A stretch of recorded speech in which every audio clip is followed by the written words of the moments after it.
What's good, y'all? Today is day 7, I think, of 90 Day or not 90 Days of Sauce. See, that's the other series. Today is reading so you don't have to, and we're on chapter 6 today. Motivation is overrated, and the environment matters more. Hold on. You can see that? Okay. We got to get our thumbnail for the video. What should we do today, man? Um,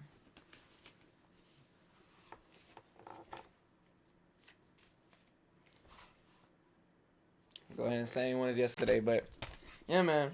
Um, I do enjoy this series a lot because it helps me read better. I can tell it's helping me. I can tell in just 6 days. What is it? Yeah, it's a week of me doing this. So yeah, very good. But yeah, let's go and get straight into it. Hold on, let me use the restroom. I do gotta pee. All right, bet we good. Motivation is overrated. Environment often matters more. Anne Thorndike, a primary care physician at Massachusetts General Hospital in Boston, had a crazy idea. She believed she could improve the eating habits of thousands of hospital staff and visitors without changing their willpower or motivation in the slightest. In fact, she didn't plan on talking to them all. Thorndike and her colleagues designed a 6 month study to alter the choice architecture of the hospital cafeteria. They started by changing how drinks were arranged in the room. Originally, the refrigerators located next to the cash registers in the cafeteria were filled with only soda. The researchers added water as an option to each one. Additionally, they placed baskets of bottled water next to the food stations throughout the room.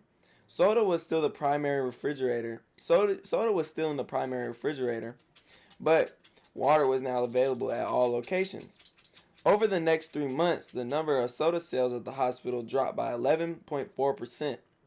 Meanwhile, the sales of bottled water increased by 25.8%. They made similar adjustments and saw similar results with the food in the cafeteria.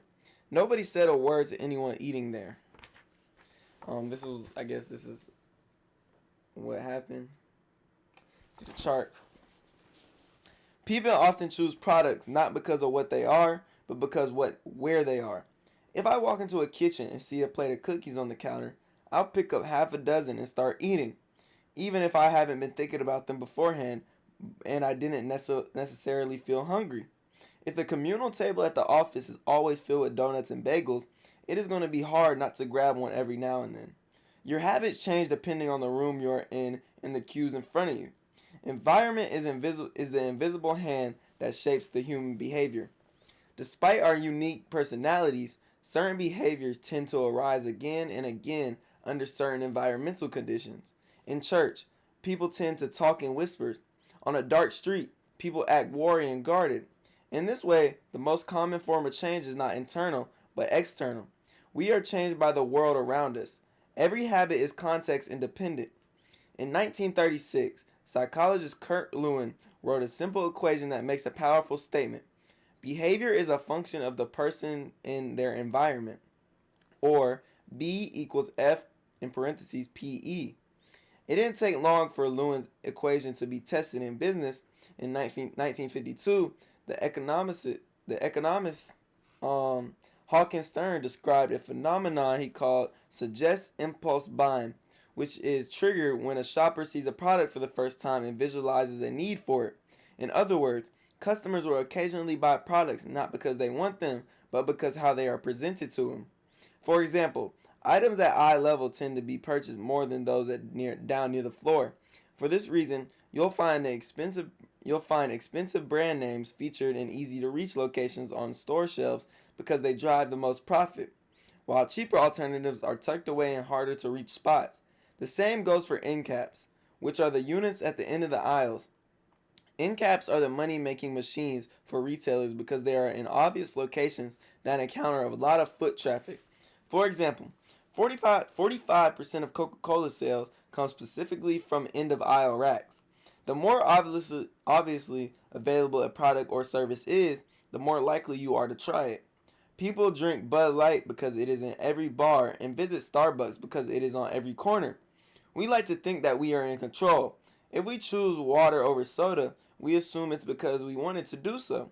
The truth, however, is that many of the actions we take every day are shaped not by purposeful drive and choice, but by the most obvious option.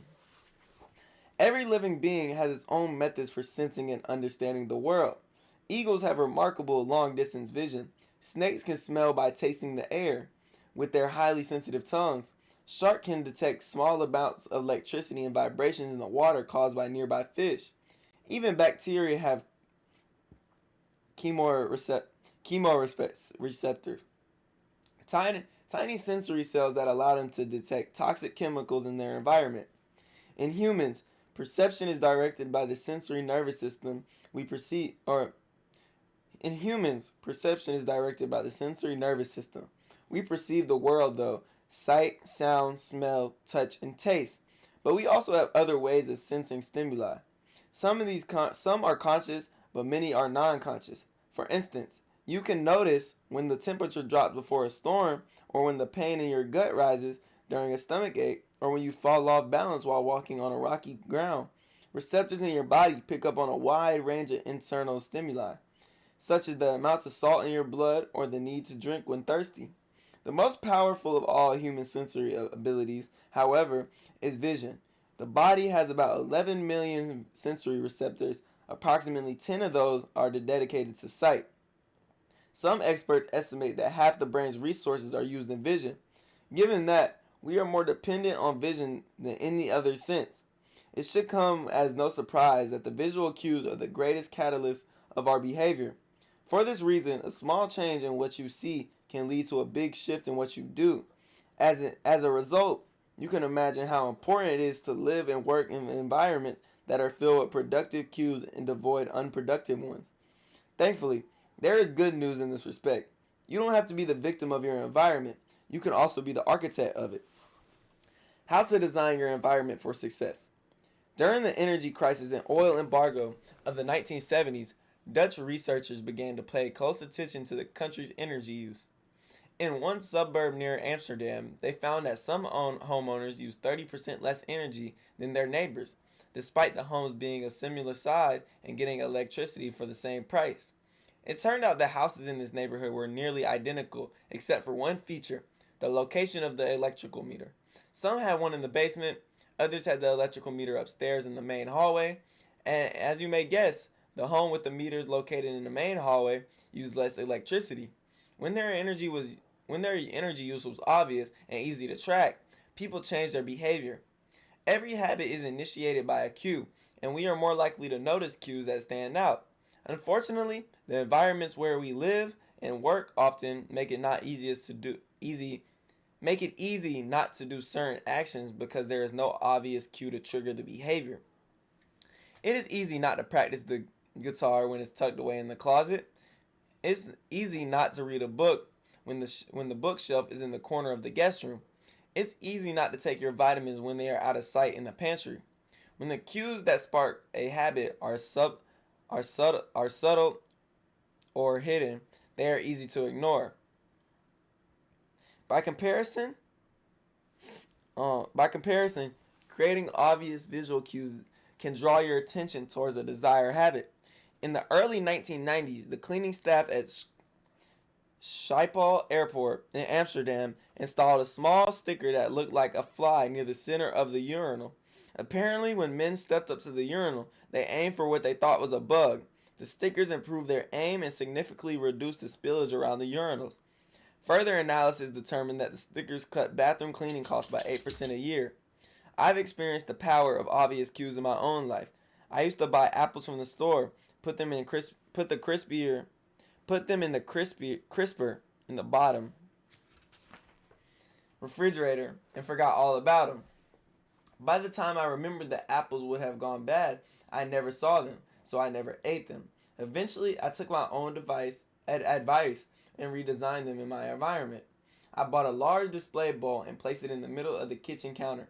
The next time I bought apples, that's where they went, out in the open where I could see them. Almost like magic, I began eating a few apples a day simply because they were obvious rather than out of sight. Here are a few ways you could redesign your environment and make cues for your preferred habits more obvious. If you want to remember to take your medication each night, Put your pill bottle directly next to the faucet on the bathroom counter. If you want to practice guitar more frequently, place your guitar stand in the middle of the living room. If you want to remember to send more thank you notes, keep a stack of stationery on your desk. If you want to drink more water, fill up a few water bottles each morning and place them in a common location around the house. If you want to make a habit a big part of your life, make the cue a big part of the environment. The most persistent behaviors usually have multiple cues. Consider how different ways a smoker could be prompted to pull out a cigarette, driving in the car, seeing a friend smoke, feeling stressed out at work, and so on. The same strategy can be employed for good habits. By sprinkling triggers throughout your surroundings, you increase the odds that you'll think about a habit throughout the day. Make sure the best choice is the most obvious one. Making a better decision is easy and natural when the cues for good habits are right in front of you. Environment design is powerful, not only because it influences how we engage in the world, also because we rarely do it. Most people live in a world others have created for them, but you can alter the spaces where you live and the work to increase your exposure to positive cues and reduce your exposure to negative ones. Environment design allows you to take back control and become the architect of your life.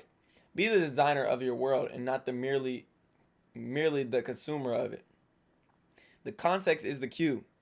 The cues that trigger a habit can start out very specific, but over time, your habits become associated not with a single trigger, but with the entire context surrounding the behavior. For example, many people drink more in social situations because they will never drink alone. The trigger is rarely a single cue, but rather than the whole situation. Watching your friends order drinks, hearing the same music at the bar, seeing the beers on tap, we mentally assign our habits to the locations in which they occur. The home, the office, the gym. Each location develops a connection to certain habits and routines. You establish a particular relationship with the objects on your desk, the items on your kitchen counter, the things in your bedroom. Our behavior is not defined by the objects in our environment, but by the relationship to them. In fact, this is a useful way to stop thinking about the influence of the environment on your behavior. Stop thinking about the environment as filled with objects. Start thinking about it as filled with relationships. Think in terms how you interact with each of the spaces around you. For one person, her couch is the place where she reads for an hour each night. For someone else, the couch is where he watches television and eats a bowl of ice cream after work. Different people can have different memories and thus different habits associated with the same place. The good news, you can train yourself to link a particular habit with a particular context. In one study, scientists instructed isonanics to get into bed only when they were tired. If they couldn't fall asleep, they were told to sit in a different room until they became sleepy. Over time, subjects began to associate the context of their bed with the action of sleeping, and it became easier to fall asleep. When they climbed into their bed, their brains learned that sleeping, not browsing on their phones, not watching television, not staring at the clock, was the only action that happened in that room. The power of context also reveals that an important strategy. Habits can be easier to change in a new environment. It helps to escape the subtle triggers and cues that nudge you to your current habits. Go to a new place, a different coffee shop, a bench in the park, a corner of your room you seldom use, and create a new routine there. It is easier to associate a new habit with new context than to build a new habit in the face of competing cues. It can be difficult to go to bed early if you watch television in your bedroom each night. It can be hard to study in the living room without getting distracted if that's where you always play video games. But when you step outside your normal environment, you leave your behavioral biases behind. You aren't battling the old environment cues, which allow the new habits to form without interruption. Want to think more creatively? Move to a bigger room, a rooftop patio, or a building with expansive architecture. Take a break from the space where you do your daily work, which is also linked to your current thought pattern. Trying to eat healthier? It is likely that you shop on autopilot at your regular supermarket. Try a new grocery store. You may find it easier to avoid unhealthy food when your brain doesn't automatically know where it is located in the store. When you can't manage to get an entirely new environment, redefine or rearrange your current one. Create a separate space for work, study, exercise, entertainment, and cooking. The mantra I find useful is one space, one use. When I started my career as an entrepreneur, I would often work from my couch or at the kitchen table. In the evenings, I found it very difficult to stop working. There was no clear division between the end of work time and the beginning of personal time. Was the kitchen table my office or the space where I ate meals? Was the couch where I relaxed or where I sent emails? Everything happened in the same place. A few years later, I could finally afford to move into a home with a separate room for my office. Suddenly, work was something that happened in here, and a personal life was something that happened out there. It was easier for me to turn off the professional side of my brain when there was a clear dividing line between work life and home life. Each room had a primary use. The kitchen was for cooking, the office was for working. Whenever possible, avoid mixing the context of one habit with another. When you start mixing contexts, you'll start mixing habits, and the easier ones will usually win out. This is one reason why the versatility. I gotta catch my breath, y'all. Versatility of modern technology is both a strength and a weakness. You can use your phone for all sorts of tasks, which make it a powerful device. But when you can use your phone to do nearly anything, it becomes hard to associate it with one task. You want to be productive, but you also conditioned to browse social media, check email, and play video games whenever you open your phone. It is a mismatch of cues. You may be thinking, you don't understand. I live in New York City. My apartment is the size of a smartphone. I need each room to play multiple roles. Fair enough. If your space is limited, divide your room into activity zones, a chair for reading, a desk for writing, a table for eating. You can also do the same with your digital spaces. I know a writer who uses his computer for only writing, his tablet for only reading, and his phone only for social media and texting. Every habit should have a home. If you manage to stick with this strategy, each context will become associated with a particular habit and mode of a thought. Habits thrive under predictable circumstances like these. Focus comes into automatically when you're sitting at your work desk. Relaxation is easier when you are in a space designed for that purpose. Sleep comes quickly when it is the only thing that happens in your bedroom. If you want behaviors like that are stable and predictable, you need an environment that is stable and predictable.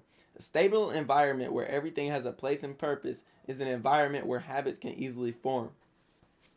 And yeah, chapter 7, The Secret of Self-Control. I'll be reading over that tomorrow. But let me go ahead and put my takeaways from this book or this chapter. So yeah, I do that a lot. Like I do not go into my bed unless it's time for me to go to sleep. My desk is used for me working, trading, making videos, getting on here. I'll be on here with my friends, but when I know that's after a certain time. After right now, like I know my desk is my office because I do not have an office. When I get my crib, I'm gonna have an office. But right now, I have a desk, and this is where I get shit done. I read in this desk, I journal in this desk, I do everything on this desk. So that being said, I use my bed as I used to read in my bed before I go to sleep and journal in my bed, but I stopped doing that because then I don't know. It just felt like it's more appropriate to do it at my desk where I could really lock in and focus in. Because in my bed, I'll be thinking about, I want to go to sleep. But nah, make the environment a part of your habits and it make it 10 times easier. Like say you have a bad habit of eating junk food, right? Junk food, you always eat junk food in this one area on your couch. Why not sit somewhere different and try to eat a salad there one day? It'll change it up completely. But yeah, man, this is day 7 of reading. So you know what I have to. I hope y'all enjoyed this video. Please subscribe if y'all are new, and thank you.